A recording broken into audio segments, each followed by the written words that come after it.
Okay, ఇప్పుడు stage మీదేనండి. ఎవరిని ప్రశ్నలు అడుగుతారు? సురేఖ గారు, stage is all yours ma'am, please go ahead. ఇది అన్ఎక్స్పెక్టెడ్ ఇది. But still it's nice. అందరికీ నమస్కారం. ఈరోజు మీరిద్దరూ మాట్లాడేది మీరు వినబోతున్నారు. చాలా గుట్లు బయటపడతాయేమో. ముందు చాలా ఇన్ఫార్మల్గా చెప్తున్నాను. నేను రాగానే అన్నాను ముందు ఈసారి వాళ్ళు ప్రజెంట్ చేసింది. సో నేను ఇంటికి వెళ్ళినప్పుడు ఇంటి ఆడపడుచు అని చెప్పి నాకు ఈ సారీ ఇస్తే నేను ఈ సారీయే కట్టుకుంటాను, పుస్తకం ఆవిష్కరణకి నేను ఈ సారీయే కట్టుకుంటానని చెప్పాను. So here I am. And ఇంకొక విషయం ఏంటంటే చిన్నప్పుడు అంటే స్కూల్లో చదువుతున్నప్పుడు టీ నగర్లో రామకృష్ణ స్ట్రీట్లో నా క్లాస్మేట్ ఆనంది అని ఉండేది. ఎదురిల్లు అల్లుగారి ఇల్లు. మేము అక్రాస్ ద రోడ్ పరిగెత్తుకుని వెళ్ళేది, అడ్మైర్ చేసేవాళ్ళం సిస్టర్స్ని. వాళ్ళు చక్కగా సారీ కట్టుకుంటుంటే మేము అప్పుడు ఇంకా స్కర్ట్ అండ్ బ్లౌజ్లో ఉన్నాం అనమాట. సో మెల్లిగా హాఫ్ సారీ నుంచి సారీకి షిఫ్ట్ అవ్వడానికి ఆదుర్తా వాళ్ళని చూసి. సో ఎలా సారీ కట్టుకోవాలని నేర్చుకుంది కూడా వాళ్ళ దగ్గర నుంచి. సో అక్కడి నుంచి వచ్చిన క్లోజ్నెస్ ఇది. ఎక్కువగా కలవకపోయినా వేరే ఊర్లైనా స్టిల్ దట్ క్లోజ్నెస్ హార్ట్లో ఇంకా అలాగే ఉంది. So that continued.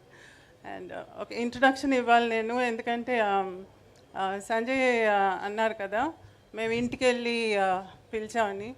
Before that, దానికి ముందే నేను ఫోన్ చేసి సురేఖకి ఫోన్ చేసి ఇలా అనుకుంటున్నాము, బుక్ ఉంది, అది చిరంజీవి అనే గారే దాన్ని రిలీజ్ చేయాలి అని అంటే అసలు ఇంకో థాట్ లేదు, ఆయన అడగలేదు, ఏమీ లేదు. అయ్యో అవునమ్మా తప్పకుండా చేస్తారు, అంతా ఆయనే చూసుకుంటారని గొప్ప చెప్పేసింది.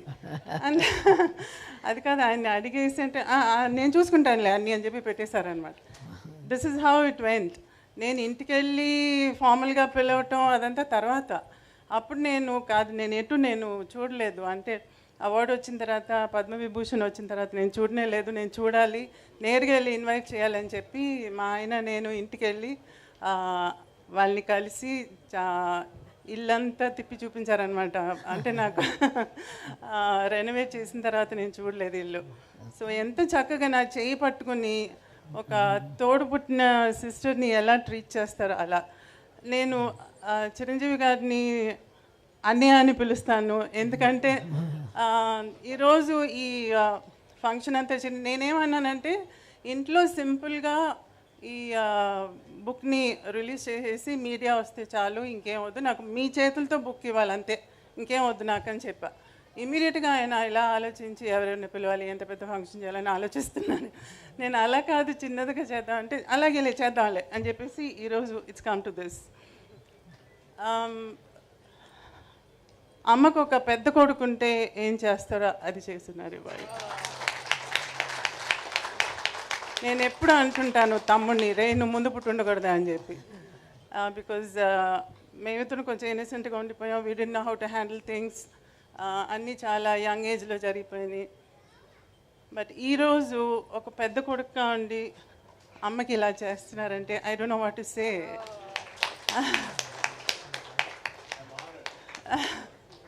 So thank you so much. I have no words.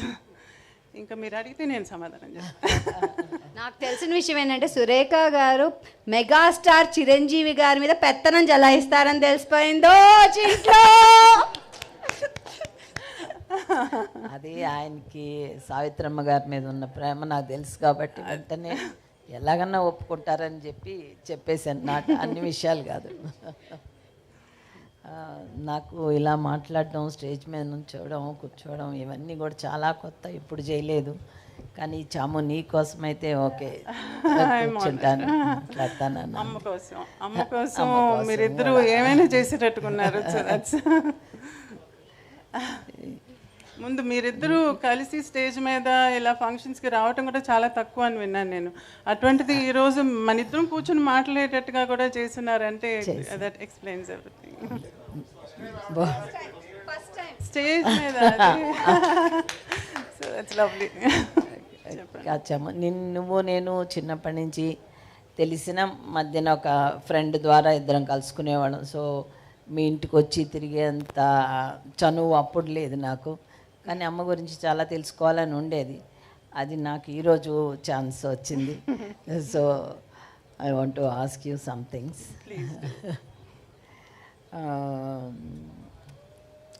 అమ్మతోటి చిన్నప్పుడు మీరు అమ్మ చాలా బిజీగా ఉండేవాళ్ళు. కాకపోయినా అమ్మమ్మ గురించి చాలా బయోపిక్స్ వచ్చినాయి, అమ్మ గురించి చాలా బుక్స్ వచ్చినాయి. కానీ మళ్ళీ మీకు ఈ బుక్ రాయాలని ఇప్పుడు రిలీజ్ చేయాలని ఎందుకు అనిపించింది? అమ్మ గురించి ఒక పెద్ద మూవీ కూడా రిలీజ్ అయ్యి పాపులర్ అయింది, మహానటి అని. ఈరోజు చిన్నపిల్లల దగ్గర నుంచి అమ్మ గురించి అంత అఫెక్షనేట్గా మాట్లాడుతున్నారంటే it's because of Mahanati.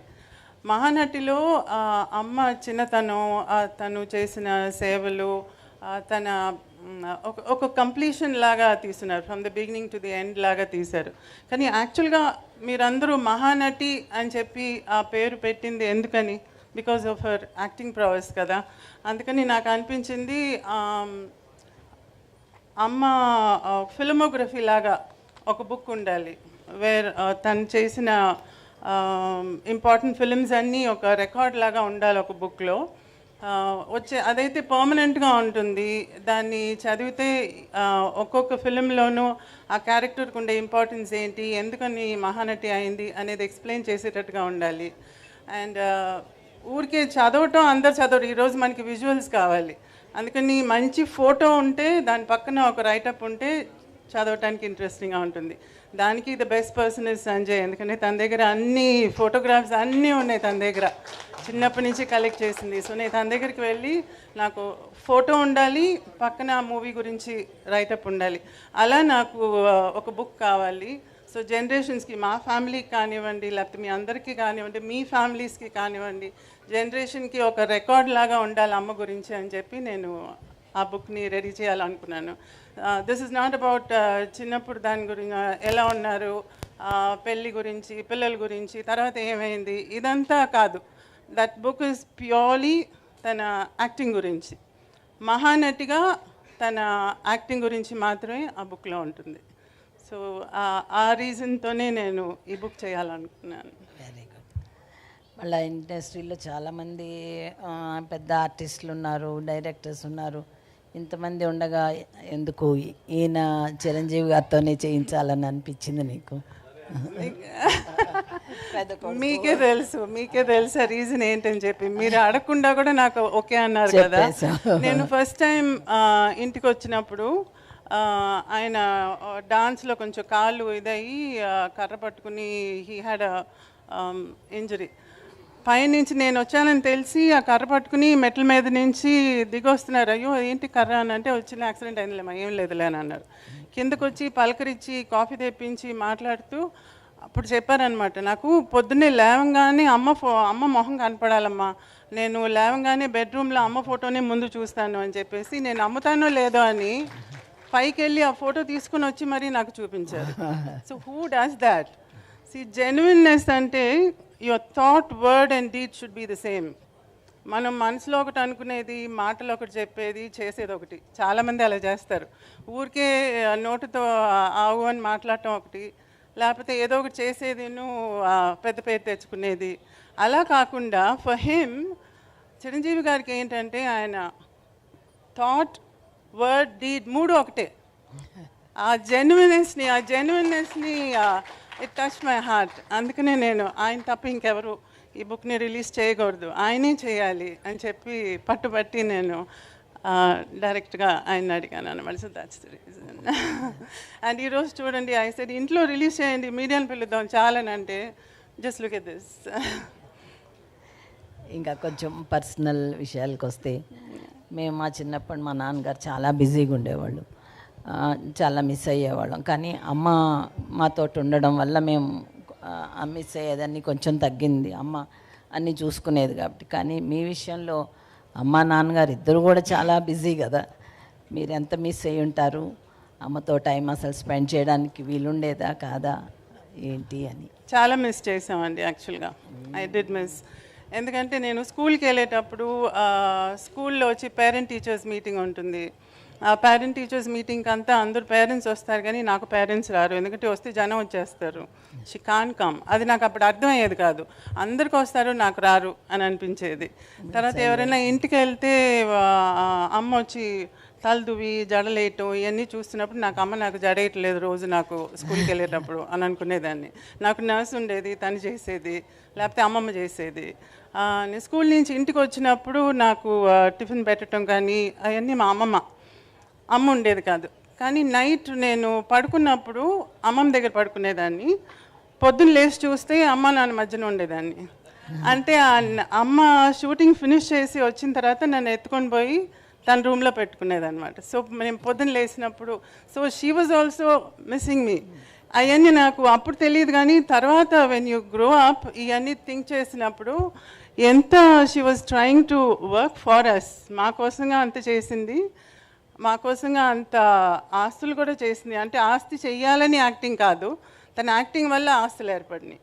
So అలా చేసి బయట వాళ్ళకి ఇవ్వగా కూడా again she was able to keep a lot. మాకు కూడా పెట్టడానికి they was enough. And time అంటారా, క్వాలిటీ టైం. రోజు అందరిలాగా నాకు రోజు స్నానం చేయించడం, స్కూల్కి తీసుకెళ్ళటం, దింపటం, అన్నం దగ్గర కూర్చోవటం లాంటివి చేసేది కాదు. కానీ సండే అయితే ఇంతకుముందు సఫాయా థియేటర్లో కార్టూన్స్ వేసేవాళ్ళు. So we have a connection there. Cartoons అంటే ఇష్టం నాకు. సో అక్కడ ఈ Tom and Jerry, Richie Rich, డాట్ ఇటాటి అన్నీ వచ్చేది. చాలా ఫెయిరీ టైల్స్ అంతా వేసేవాళ్ళు. ఎవ్రీ సండే ఉండేది. దానికి పనిమాల నన్ను సండే, అది అంటే ఎవ్రీ సండే కాదు, maybe once or twice in a month ఉండేది. దానికి పనిమాల అమ్మ నాన్న దానికి తీసుకెళ్ళేవాళ్ళు. So I use to go with them to watch that movie. And బీచ్కి వెళ్ళాలంటే చీకటి పడిన తర్వాత అప్పుడు వెళ్ళేవాళ్ళం. ఎందుకంటే డే టైంలో అయితే జనం వస్తారని పిక్నిక్ లాగా అన్నీ కట్టుకునేది, భోజనం అదంతా. స్పెషల్గా ఫుల్ మూన్ అప్పుడు ఒక చాపేసి ఇసుక మీద we use to go and have food there. And అమ్మ దెయ్యం లాగంతా వచ్చి గలాటా చేసేది మమ్మల్ని. సముద్రం దగ్గరికి వెళ్ళేటప్పుడు అదిగో ఏదో వస్తుంది అనేది, కొబ్బరికాయ డొల్లుకుని వస్తుంటే ఏదో తలకాయ వస్తుంది అనేది. సో ఇలా చాలా చిలిపి శాస్త్రాలు చేసేదన్నమాట. So all that is still in my mind. And తిరుపతికి అప్పుడప్పుడు నడిచి వెళ్ళేది. కారులో వెళ్ళేటప్పుడు మధ్యలో కారు ఆపి కారు మీద ఎక్కి చింతకాయలు కోసేవాళ్ళం. చింత చిగురు అంటే చాలా ఇష్టం. సో అవి కూడా ఆపి కోసేది. తర్వాత వెళ్ళేటప్పుడు ఎక్కడికైనా కారులో వెళ్ళేటప్పుడు వేరుశనగకాయలు అవన్నీ పండే ప్లేసు, చెరుకు అంతా ఉంటే అక్కడ ఆపి అవి పీకేది. అక్కడికి వెళ్ళి అక్కడ తోట మనిషి ఎవరో అనుకుని నడుస్తా వస్తుంటే కూడా అమ్మ వచ్చి దాంకుని వచ్చేసేది. తర్వాత అమ్మని తెలిసింది, అమ్మ అడిగితేనే ఇచ్చేదాన్ని, ఇచ్చుంటాం కదా, నువ్వు ఎందుకు అలా తీయటం అంటే దానిలో రుచి లేదు అని అనలేదు.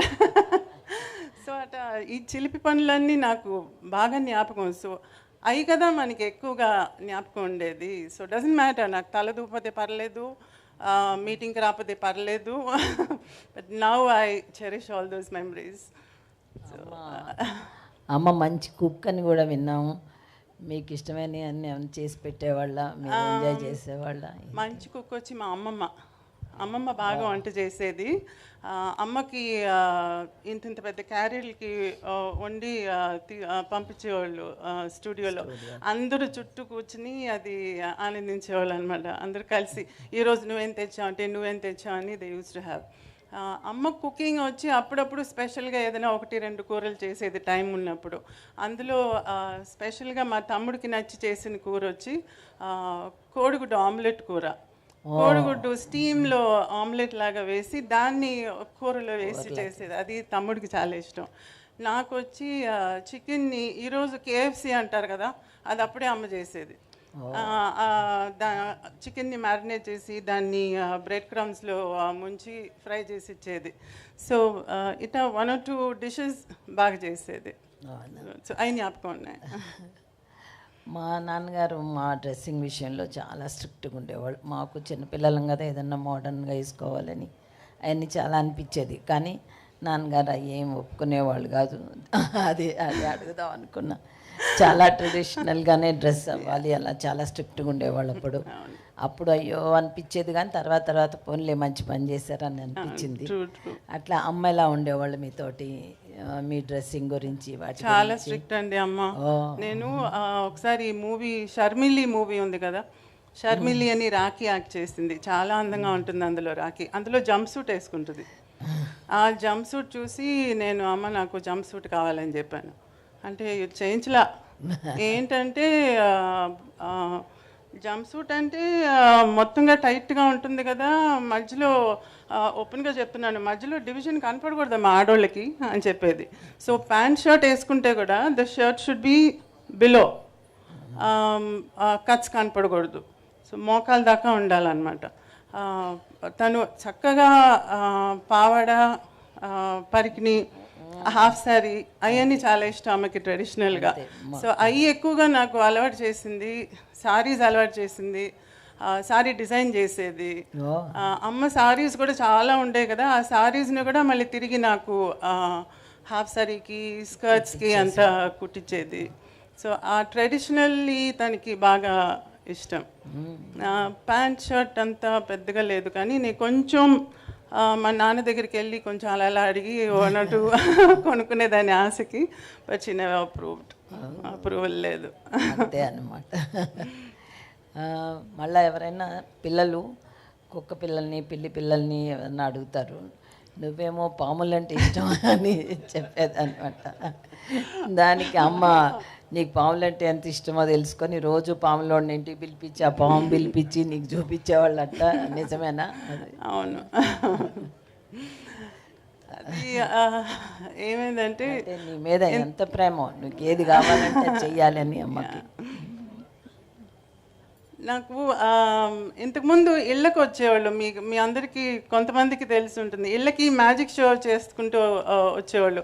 పావుని మెడ మీద తగిలించుకుని బుట్ట అంతా తీసుకుని వచ్చి ఇంట్లో మ్యాజిక్ చేసేవాళ్ళు. దాన్ని ఏమంటారు, కీరిపుల్లనే ఉంటారు, సారీ మై తెలుగు, మంగూస్ను పాము తీసుకుని వచ్చి దాన్ని ఫైట్ చేయటం అంతా చూపించేవారు. ఒక చిన్న పిల్లని తీసుకుని వచ్చేవాడు. ఆ పిల్లని బుట్టలో పిలేసి కాసేపటికి బుట్ట తీస్తే ఆ పిల్ల ఉండేది కాదు. ఈ మ్యాజిక్ అంతా మా ముందు చేసేవాళ్ళు అనమాట ఇంటికి వచ్చి. అప్పుడు అమ్మ వాళ్ళకి ఏదైనా డబ్బులు ఇచ్చేది. అందులో నాకు అట్రాక్ట్ అయ్యేది ఏంటంటే పాము. ఆ పాము అలా పోయేది, దాన్ని తీసి మేడ మీద వేసుకునేది, అటు పెట్టేది, మాయం చేసేది, అంతా చేస్తుంటే నేను తాకొచ్చా పావుని అని అడిగా. తాకొచ్చు, అది పర్వాలేదు అన్నారు. దాంతో ఆడుకుంటూ దాన్ని మేడ మీద వేసుకుంటూ అవన్నీ ఆడుకుంటూ ఉంటాం చూసి రేపు కూడా వస్తావా అని అడిగా. అలా ఊరికూరికే వాళ్ళని పిలుస్తుంటే అమ్ముండి సరే నువ్వు వారానికి ఒకసారి వీకెండ్లో వచ్చి కాసేపు మ్యాజిక్ చేసి పాపకి ఆడిచ్చేసి వెళ్ళు అని చెప్పి అన్నారనమాట. సో అలా పాముతో ఆగలేదు. మేము కొడైకెనాల్కి వెళ్ళినప్పుడు అక్కడ పుదుకోట రాజా అని ఉన్నారు. ఆయన వేటకి వెళ్ళి పులినంత వేటాడి వచ్చాడు. వేటాడి వచ్చినప్పుడు ఒక పులి పిల్లలు ఒక 4-5 ఉన్ని ఇంటికి తీసుకెళ్ళి పులి పిల్లలు చూస్తావా అని చెప్పి అమ్మని నన్ను తీసుకెళ్ళి చూపిస్తే అందులో 2 పిల్లల్ని తీసుకుని మేము చెన్నైకి వచ్చేసాం, ఇంట్లో పెంచుకుంటామని చెప్పి. ఒక 2 వీక్స్ ఉండింది మా దగ్గర. మేము బాగా ఆడుకున్నాం పులి పిల్లలతో. దాని తర్వాత నాన్న షూటింగ్ నుంచి తిరిగి వచ్చి తిరిగి పంపించేశారు. అవి అలాగే ఉంటాయి అనుకుంటున్నారా, పెద్దవి అవుతాయని.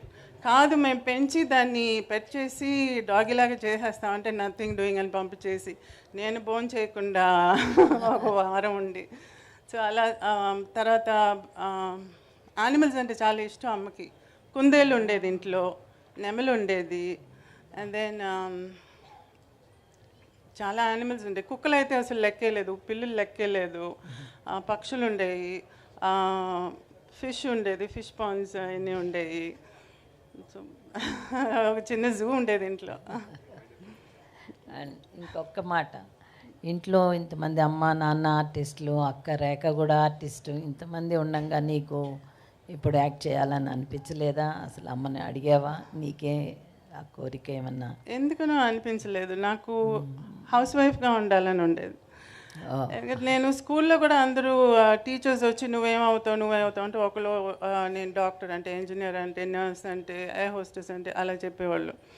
కానీ నాకు హౌస్ వైఫ్గా ఉండాలని ఉండేది. ఎందుకంటే నాకు ఇల్లు చూసుకోవటం, పిల్లల్ని పెంచడం, ఇదంతా మేబీ బికాజ్ నేను ఆ పార్ట్ అమ్మ దగ్గర కొంచెం మిస్ చేశాను కదా, అందుకని నేను వచ్చి నా పిల్లలకి అలా ఉండాలి అని అనిపించేది నాకు. సో ఐ డిసైడెడ్ అప్పుడే I'm a house wife. And ఈరోజు హౌస్ వైఫ్ అని చెప్పకూడదు, హోమ్ మేకర్ అని చెప్పాలి. అదేంటి, అదేదో ఇంటీరియర్ డెకరేటర్ లాగా హౌస్ వైఫ్ ఏనంటే అది house wife is a housewife అంతే, హోమ్ మేకర్ అంతా ఏం కాదు. సో ఆ వైఫ్గా ఉండటానికి యూ షుడ్ ఫీల్ ప్రౌడ్, దానిలో తప్పేం లేదు. So if anybody is a housewife, please say you're a housewife, don't say I'm just a housewife అంటారు. No no no no, I'm a housewife అంతే, you are the queen of the house. So అదే నేను ఇంకా లాస్ట్లో అడుగుదాం అనుకున్నాను కానీ నువ్వు ముందే చెప్పేసావు. 18 ఏళ్ళకే నీకు పెళ్లి చేశారని. అప్పుడు అందరం అయ్యో 18 ఏళ్ళకి చేసేస్తున్నారు అలా అనుకునేవాళ్ళము. నీ దగ్గర నుంచి ఏమన్నా అమ్మతోటి ఏమన్నా రెసిస్టెన్స్ ఉండేదా? కానీ అమ్మ చెప్పినట్టు 18 ఏళ్ళకి 18 కాదండి, 16. 16? అమ్మో. 16 ఏళ్ళప్పుడు అమ్మకి హెల్త్ అంత బాగుండలేదు. సో అమ్మ ఫెల్ట్ ఎ లిటిల్ రెస్పాన్సిబుల్, పిల్లల్ని సెటిల్ చేయాలని. తమ్ముడు చాలా చిన్నోడు, సో నన్ను ముందు సెటిల్ చేస్తే ఆటోమేటిక్గా తమ్ముడిని కూడా చూసుకుంటాను అని చెప్పి మా మావయ్య కొడుకు, అంటే మాకు అత్త కొడుకు, how do I say, we are third cousins అనమాట, మా ఆయన గోవిందరావు. సో ఆయనకి ఇచ్చి నన్ను పెళ్లి చేసుకుంటే ఆయన నన్ను చక్కగా చూసుకుంటారు, ఫ్యామిలీలో ఉండే ఆయన అని తొందరగా పెళ్లి చేసింది. I like him, I mean ఆయన చాలా ప్రొటెక్టివ్గా ఉండేవారు, వస్తూ పోతూ ఉండేవారు, నేనంటే చాలా ప్రొటెక్టివ్గా ఉండేవారు. అందుకని పెళ్లి చేసుకుంటే ఆయనతో ఉండేసి నాకు ఆ టైంలో ఇది లేదు కదా, పెళ్లి చేసుకుంటే హాయ్ స్కూల్కి పోవక్కర్లేదు, హోంవర్క్ లేదు, చదవక్కర్లేదు, ఎగ్జామ్ పని లేదు, జాలీగా ఉండొచ్చు పెళ్లి చేసుకుని అని చెప్పేసి అనుకున్నాను అనమాట. కానీ పెళ్లి చేసుకుని పిల్లలు కానీ took care of the child. 2 years తర్వాత మా నాన్న వచ్చి చెవి తిప్పి కాలేజ్కి వెళ్ళు చదువు అని చెప్తే అప్పుడు మళ్ళీ చదవటం మొదలుపెట్టాను. So after my child was Born నేను డిగ్రీ ఫినిష్ చేశాను. అమ్మ చనిపోయేటప్పటికి 45-46 years అనుకుంటా. అంత ఎర్లీ ఏజ్లోనే అమ్మని మిస్ అవ్వడం నీకు మెంటల్గా ఎట్లా అనిపించింది? నాన్నగారితో నీ రిలేషన్షిప్ ఎట్లా ఉండేది ఆ తర్వాత? చాలా హారబుల్ అండి, ఎందుకంటే అమ్మ కోమాలో పోయినప్పుడు I was doing my BA final year exam. Last ఎగ్జామ్కి ముందు ఒక 3 days గ్యాప్ ఉన్నప్పుడు నాకు ఇలా కోమాలో పోయినట్టుగా తెలిసిందనమాట. సో ఆ టైంలో నేను వెళ్ళి అమ్మని చూసి తిరిగి వచ్చి, దాని తర్వాత 19 months going to the hospital and coming, అది వెళ్తూ వస్తూ అమ్మని చూడటం, అది that I don't even want to think about it. అది అసలు తుడిపేద్దాం. సో దాని తర్వాత కానీ తమ్ముడిని చూసుకోవటం, అది నాన్న టుక్ అప్ ద రెస్పాన్సిబిలిటీ. నాన్న తమ్ముడిని చూసుకుని తన్ని ఇంజనీర్ చేసి పైకి తీసుకొచ్చారు. So that way I was happy. నేను ఇంటికి వెళ్తూ వస్తూ ఉండేదాన్ని, తమ్ముడు వస్తూ ఉండేవాడు. ఈరోజు తమ్ముడు బాగా సెటిల్ అయ్యి యుఎస్లో శానోజేలో ఉన్నాడు, నేను హ్యాపీగా సెటిల్ అయి ఉన్నాను. అండ్ అదర్ థింగ్, చాలామంది ఏమనుకుంటారంటే ఆవిడ అన్నీ పోగొట్టేసింది, ఏమీ లేదు, పిల్లల్ని ఏం లేకుండా చేసింది అని అంటుంది. నో నో నో, అదంతా నిజం కాదు. ఎందుకంటే అమ్మ దగ్గర ఇంత ఉండేది కాబట్టి she was able to give this much, but still this much is there for us. So తను సంపాదించిన దానిలో పోగొట్టింది, ఏమార్చి తీసుకున్న వాళ్ళు అంత పోగా కూడా still there is enough to keep both of us happy. So ఇది అమ్మకి కళల మీద ఉన్న ప్రేమ వల్ల మేమందరం ఈరోజు చాలా బాగున్నాం. ఈరోజు మీ ముందు ఇలా నేను కూర్చుని ఉన్నానంటే అది because of her. So I'm always thankful to her. మీ పిల్లలకి ఎవరికి కూడా ఆర్టిస్ట్ అవ్వాలనే కోరిక లేదు? ఆయన అడిగారండి ఒకసారి, మా బాబుని చూసి రెండోవాడిని, మీకు ఏమైనా ఐడియా ఉందా సినిమాలకి అని చెప్పి మా రెండోవాడిని చూసి అడిగారు, అభినయ్ని. దాసరి గారి దగ్గర ఒక మూవీ చేశాడు యంగ్ ఇండియా అని చెప్పి. ఆ టైంలో అది చేసేటప్పుడు మిగతా ఫిలిమ్స్ అయ్యి ఒప్పుకోకూడదని చెప్పి చేయలేదు. దాని తర్వాత కణితం ఏదే రామానుజం అని చెప్పి మ్యాథమెటిషియన్ రామానుజం మెయిన్ క్యారెక్టర్ చేసి అందులో అవార్డు వచ్చింది. ప్రెసిడెంట్ కూడా చూశారనమాట ఆ టైంలో ఆ మూవీని. సో మంచి పేరు వచ్చింది దానికి. సో కొంచెం సెలెక్టివ్గా పోయాడు. ఈరోజు he is basically a sports men. So టొరంటోలో పక్కన ఒక అకాడమీలో, ఒక స్పోర్ట్స్ అకాడమీలో ఈరోజు టేబుల్ టెన్నిస్ సెక్షన్ని చూసుకుంటున్నాడు అనమాట తను. But still he likes acting, emotional acting అంటే ఇష్టం తనకి. ఏదైనా స్పోర్ట్స్కి సంబంధించిన క్యారెక్టర్ వస్తే బాగున్నామా అని అంటూ ఉంటారు. So let's see if he's lucky he might get something. మా పెద్దోడు వచ్చి he's behind the screen. Short films చేసే కోర్స్ని యూనివర్సిటీ ఆఫ్ కాలిఫోర్నియాలో చేస్తున్నారు. అండ్ ఈరోజు బెంగళూరులో, చెన్నైలో, ఊటీలో అంతా he takes workshops for those who take short films. So workshops చేస్తుంటారు షార్ట్ ఫిలిం చేసే వాళ్ళకి. So and he that's both of them are sort of in the same field. ఒక్కటి final last question. Mahanati movie చూశారు కదా, నీకు అందులో అన్నీ కరెక్ట్గా ఉన్నాయి అని అనిపించిందా? ఇంకేమన్నా చూపించుండాల్సిందని అనిపించిందా? మహానటి మూవీలో చాలా కాంట్రవర్సీస్ వచ్చినాయి బయట నుంచి. బట్ నాకేంటంటే దానిలో నాకు అప్సెట్టింగ్గా నాకేం కనిపించలేదు. The whole thing was true. ఎందుకంటే ప్రతిదీ నన్ను అడిగే చేశారు. అందులో కొంచెం ఎక్స్ట్రాగా చూపించింది వచ్చి సినిమాటిక్గా, డ్రమాటిక్గా చూపించాల్సి వచ్చిన దానివల్ల చూపించడమే, కానీ అదర్వైజ్ దానిలో చూపించిన ఫ్యాక్ట్స్ అన్నీ true.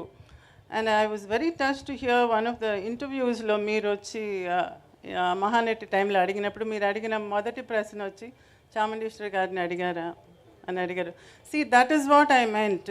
Why should he bother about what I feel కదా. సో ఆ కనెక్షనే నాకు ఈ రోజుకి కూడా still I feel that affection is still there. So I'm happy about Mahanati అండి. Thank you చాము.